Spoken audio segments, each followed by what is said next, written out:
We want freedom by any means necessary. We want justice by any means necessary. We want equality by any means necessary. We want it now, or we don't think anybody should have it. So whatever kind of action program can be devised to get us the things that are ours by right, then I'm for that kind of action no matter what the action is. I don't think when a man is being criminally treated that some criminal has the right to tell that man what tactics to use to get the criminal off his back. When a criminal starts misusing me, I am going to use whatever necessary to get that criminal off my back. And the injustice that has been inflicted upon Negroes in this country by Uncle Sam is criminal. Don't blame a cracker in Georgia for your injustices. The government is responsible for the injustices. The government can bring these injustices to halt. And what you and I have to let the man know is we are peaceful people. We are loving people. We love everybody who loves us. But we don't love anybody who doesn't love us.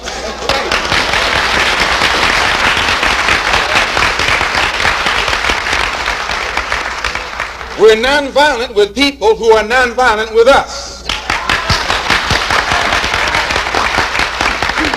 But we are not nonviolent with anyone who is violent with us.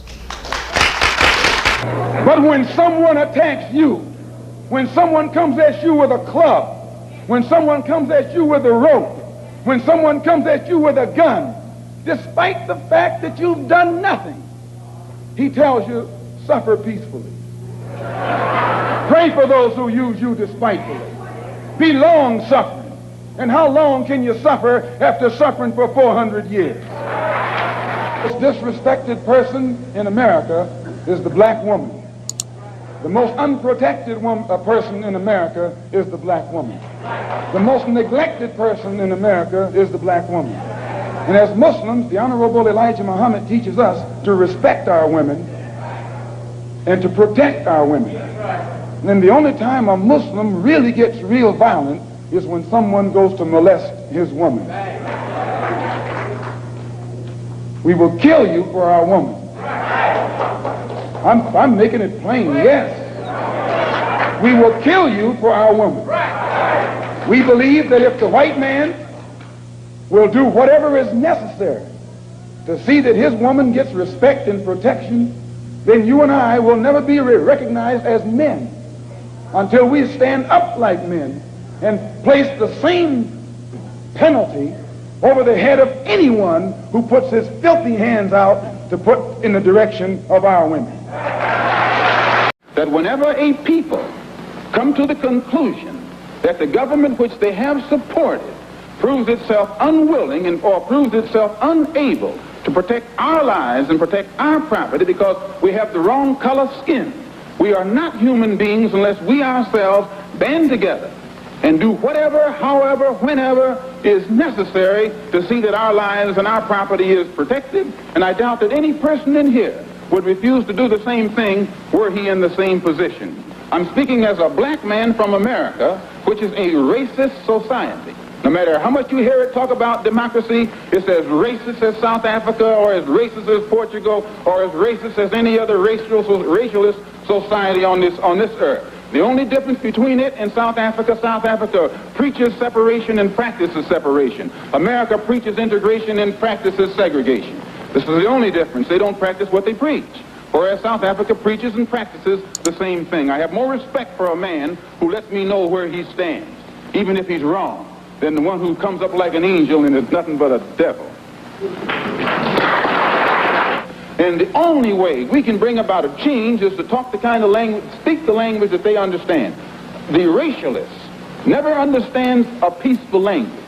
The racialist never understands the nonviolent language. The racialist, he's spoken his language to us for 400 years. We have been the victim of his brutality. We are the ones who face his dogs that tear the flesh from our limbs, only because we want to enforce the Supreme Court decision. We are the ones who have our skulls crushed, not by the Ku Klux Klan, but by policemen, only because we want to enforce what they call the Supreme Court decision. We are the ones upon whom water hoses are turned with pressure so hard that it rips the clothes from our back. Not men, but the clothes from the backs of women and children. You've seen it yourself. only because we want to enforce what they call the law. Well, anytime you live in a society supposedly based upon law, and it doesn't enforce its own law because the color of a man's skin happens to be wrong, then I say those people are justified to resort to any means necessary to bring about justice where the government can't give them justice. Let us remember that we are not brutalized because we're Baptists. We're not brutalized because we're Methodists. We're not brutalized because we're Muslims. We're not brutalized because we're Catholics. We're brutalized because we are black people in America. They put Moses in jail. They put Daniel in jail. Why, you haven't got a man of God in the Bible that wasn't put to jail when they started speaking out against exploitation and oppression. And once the white public is convinced that most of the Negro community is a criminal element, then this automatically paves the way for the police to move into the Negro community, exercising Gestapo tactics, stopping any black man who is on the sidewalk, whether he is guilty or whether he is innocent, whether he is well dressed or whether he is poorly dressed, whether he is educated or whether he is dumb, whether he's a Christian or whether he's a Muslim. As long as he is black and a member of the Negro community, the white public thinks that the white policeman is justified in going in there and trampling on that man's civil rights and on that man's human rights. Who taught you to hate the texture of your hair? Who taught you to hate the color of your skin to such extent that you bleach to get like the white man? Who taught you to hate the shape of your nose and the shape of your lips? Who taught you to hate yourself from the top of your head to the soles of your feet?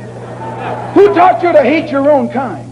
Who taught you to hate the race that you belong to? So much so that you don't want to be around each other. No, before you come asking Mr. Muhammad, does he teach hate, you should ask yourself who taught you to hate being what God gave you. And I, for one, as a Muslim, believe that the white man is intelligent enough. If he were made to realize how black people really feel and how fed up we are without that old compromising sweet talk. Stop sweet talking him. Tell him how you feel. Tell him what kind of hell you've been catching, and let him know that if he's not ready to clean his house up, if he's not ready to clean his house up, he shouldn't have a house. It should catch on fire and burn down.